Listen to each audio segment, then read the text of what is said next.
अरे हम तो चाहे तो नहीं गोली मार गुदमानी अगर बात देख भी झारखंड में की बताओ चुप इसके लिए कोई नहीं है ओए ले मार इतना पुलिस कैसे आया यहाँ 4 थाना तो सुन अरे बोका हम विधायक की जेब में रखे रे गाड़ी से काम करे तो रहे यार यदि बेईमानी से काम करे तो हमें मारे तो मार ले परेशान कर मिला हां देख रहे तो हमरा मारे लिया तो नहीं पुलिस है वीडियो सीओ सब इन प्लानिंग कर ले जरा मां तो आगे बढ़ रहा है इसको मारिए नहीं तो दिक्कत होगा हमरा नहीं नहीं हम लोग ये आतंकवादी है एक आतंकवादी है हम लोग भी आतंकवादी पुलिस करने कैसे आया हम लोग भी आतंकवादी नहीं है इतना पुलिस करने कैसे आया कैसे आएगा नहीं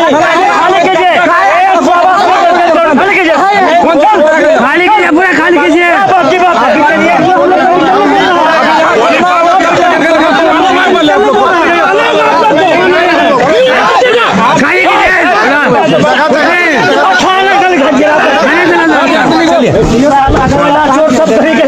कोयला खमाई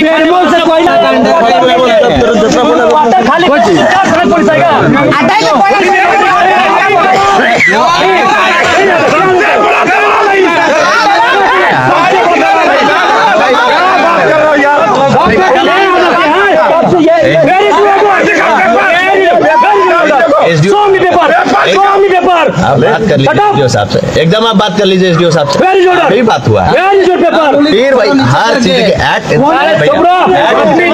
आदमी देख देख के कानूनी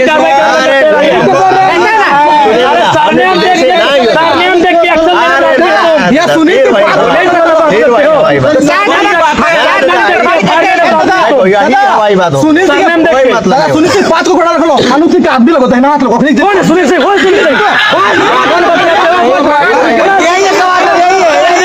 हम तो चाहे तो नहीं गोली मार गुदमानी अगर बात देख भी झारखंड में की बताओ चुप इसके लिए कोई नहीं है ओए ले मार इतना पुलिस कैसे आया यहाँ 4 थाना तो सुन अरे बोका हम विधायक की जेब में रखे रे अरे सुन रे हम तो रे हमारा कान सुन कोयला चोर के रोड पार हो कोयला चोर कहाँ रे कहाँ तुम मर्दानगी रे अभी तुरंत बीच में कोई नहीं मारबो तो नहीं कभी कहा रे बीच में कोई नहीं बोल जयराम महतो 4 लीटर है आपको 1 लीटर अरे आप लोग सुनिए ना आप लोग जो पढ़े हम भी पढ़ के आए हैं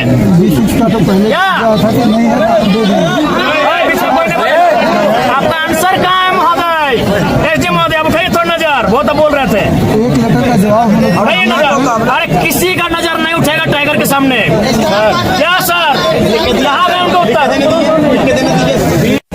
कब्जे में जो सम्मानित अधिकार में दीजिए हम देते हैं कितना दीजिए आपको दिक्कत हो रहा है क्वार्टर खाली कराने के लिए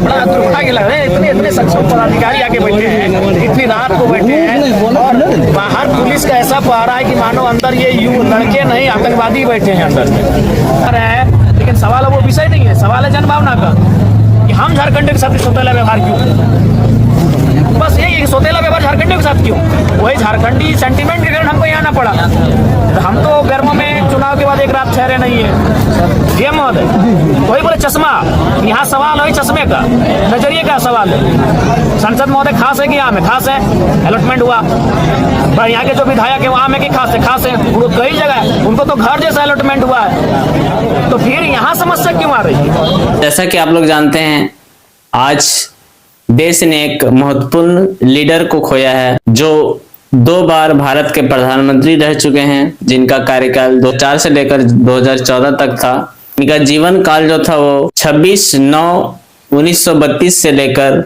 26/12/2024 तक रहा। डॉक्टर मनमोहन सिंह एक साफ छवि के नेता माने जाते हैं।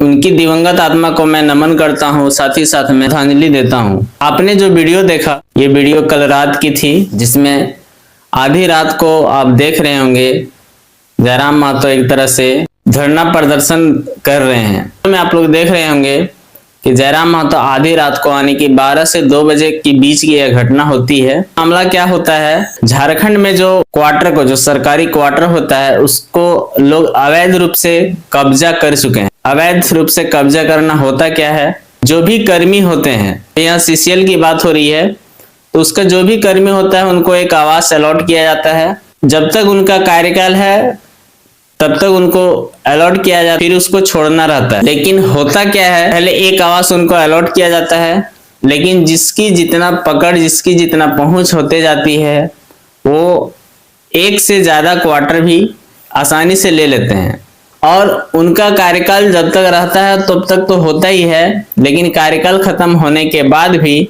वो उसे छोड़ने का नाम नहीं लेते हैं। और इस मुद्दा को अगर आप पहले नहीं सुने होंगे, ये नेशनल मुद्दा भी बन चुका है। लालू यादव को जब संसद भवन में जो आवास अलॉट किया गया था, वो बहुत दिन तक उस पर कब्जा जमाए थे और उनको कुछ दिनों के बाद उनको छुड़वाया गया और यह एक हाईलाइटेड मुद्दा हो गया था। इस तरह की चीजें देश में बहुत व्यापक रूप से फैल चुकी है और यहाँ सिर्फ एक CCL BCCL का बात नहीं हो रहा है, बल्कि कई ऐसे और भी क्षेत्र हैं जिन पे आवास अलॉट किया जाता है। अब में कहीं ना कहीं ये सब चीजें होते ही रहता है। इस चीज को जयराम महतो ने लोगों के सामने लाने का प्रयास किया। ये जो सरकारी आवास का दुरुपयोग किया जा रहा है, इसका मेन मकसद था लोगों का इसमें ध्यान केंद्रित करना और साथ ही साथ में इसमें जो भी संलिप्त अधिकारी हैं उनका ध्यान आकर्षित करना था, ताकि जैसे भी हो वो इस चीज पे एक्शन ले। तो रात में आपने जैसे देखा भी कि GM और SDM साहब भी आते हैं वहां पे और ये लगता है कि अब ये सही ट्रैक पे जा रहा है और अब इस पे कार्रवाई होगी। लेकिन सुबह होते ही एक राजनीतिक षड्यंत्र के तहत एक नया रूप दिया जाता है और जयराम महतो और उसके कार्यकर्ताओं पे ही एक केस दर्ज किया जाता है। केस में क्या कुछ है, इसमें क्या कुछ लिखा हुआ है, केस करने वाला किस तरह का केस किया है, उसके बारे में हम लोग जान लेते हैं। केस संख्या 137/24। केस में क्या केस फाइल किया गया, तो थाना प्रभारी महोदय चंद्रपुरा थाना बोकारो, आवास संख्या इतना, सेंट्रल कॉलोनी, मकोली ढोरी को डुमरी विधायक जयराम महतो एवं उनके कार्यकर्ताओं द्वारा रंगदारी पूर्वक अवैध रूप से कब्जा करने, सरकारी काम में बाधा डालने तथा क्वार्टर में रखे गए सामान का चोरी करने का संबंध में। देखिए महाशय, निवेदन पूर्वक कहना है कि मैं सुरेश कुमार सिंह, उम्र 58 वर्ष, पिता स्वर्गीय गुप्तेश्वर प्रसाद, बड़की खराव थाना, सहार जिला, भोजपुर, बिहार का रहने वाला हूँ। मैं वर्तमान में CCL ढोरी में सुरक्षा अधिकारी, ढोरी क्षेत्र, फुसरो, बोकारो के पद पर कार्यरत हूँ। सुरक्षा पदाधिकारी जो सेफ्टी ऑफिसर होता है, और आगे इसके बारे में हम लोग और भी बात करेंगे।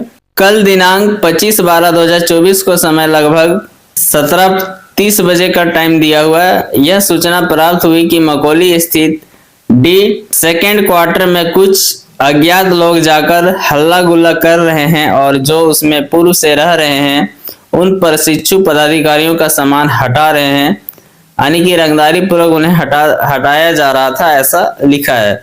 एवं बाहर में काफी भीड़ भाड़ कर हल्ला कर रहे थे तथा इन पदाधिकारियों की आवाज से जबरदस्ती भगा रहे थे।